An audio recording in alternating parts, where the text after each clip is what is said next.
पुराने ज़माने में किसी बादशाह के दरबार में चंद दरबारी बहस कर रहे थे कि इबादत के दौरान खुसूसन नमाज की हालत में इंसानी दिमाग में शैतानी वसावस की वजह से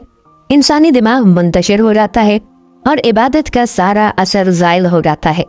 लेकिन बादशाह इस बात से इनकारी था। उसका कहना था कि अगर इंसानी शऊर की अल्लाह ताला की इज्जत व अज़मत और जन्नत व दोज़ख की सज़ा व जज़ा की ज़रा सी भी अहमियत हो तो वो कभी भी ऐसे ख्यालात को पैदा होने नहीं दे सकता। आखिर बादशाह ने उनको सबक सिखाने और बात समझाने के लिए एक तरकीब सोची और उन सबको पानी के बड़े बड़े प्याले थमा दिए और फिर महल से मोहल्ले के बाजार तक के चक्कर लगाने का हुक्म दे दिया और साथ ही साथ ये भी तायद की कि खबरदार किसी के प्याले में से एक पानी का कतरा भी छलक कर जमीन पर गिरा तो उसका सर उधर ही कलम कर दिया जाएगा और तुम में से जो भी इस काम को कामयाबी से सरंजाम देगा उसको बेशबहा कीमती तोहफे दिए जाएंगे। बादशाह का हुक्म पाते ही वो बहस करने वाले दरबारी अपना अपना प्याला हाथ में थामकर बाजार का चक्कर लगाने के लिए महल से निकल पड़े और उनके साथ साथ बादशाह के हुक्म से एक जल्लाद भी हो लिया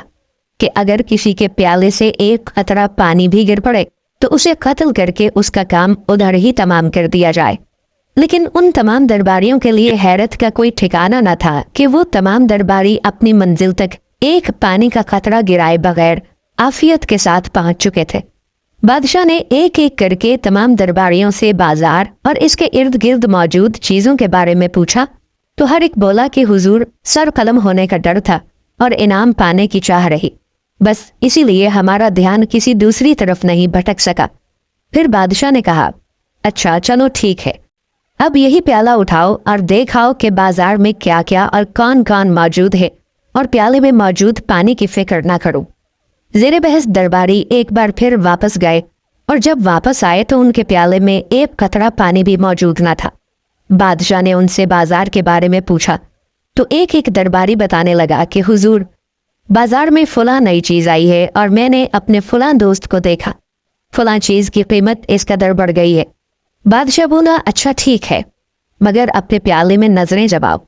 जब सबकी निगाहें हाथ में मौजूद प्यालों पर गईं तो इसमें एक कतरा भी पानी का मौजूद न था। बादशाह बोला कि जिस तरफ ध्यान रखोगे ख्याल उसी तरफ का ही आएगा। अगर तुम पूरी दिलजमाई से इबादत करो, अपनी सोच का मरकज सिर्फ खुदा ताला को रखो तो किसी दूसरी शय का ख्याल ही तुम्हारे दिल में नहीं आएगा। मुअज़्ज़ज़ नाज़रीन किराम, अगर हमारे दिल में भी अल्लाह ताला का खौफ हो, जहन्नम का डर हो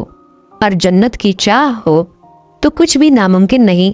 कि हम भी अपनी इबादत को इर्द गिर्द की सोचों और शैतानी वसावस से पाक रख सकें। अल्लाह ताला आपकी और हम सब की इबादतों को कबूल फरमाए, हमारे सजदों और हमारी तिलावतों को कबूल फरमाए और अपने हबीब सल्लल्लाहु अलैहि वसल्लम के सदक़े हमारी मग़फ़िरत फरमाए। आमीन।